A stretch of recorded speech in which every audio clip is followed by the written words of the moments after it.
चला तर ॲमेझॉनच्या या आश्चर्यकारक पुनरागमनाच्या कथेबद्दल जाणून घेऊया.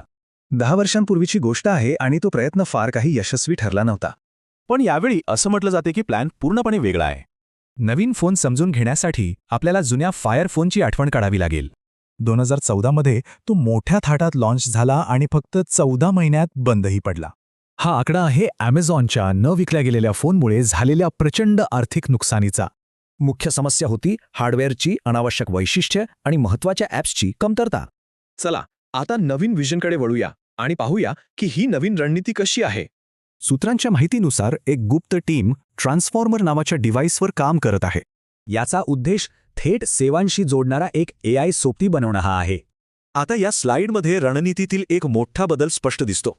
यावरून नवीन ध्येय स्पष्ट होतं. हार्डवेअर नाही तर सेवा महत्त्वाच्या आहेत. पण वेळेचं आव्हान आहे, कारण स्मार्टफोन मार्केट कमी होण्याची शक्यता आहे.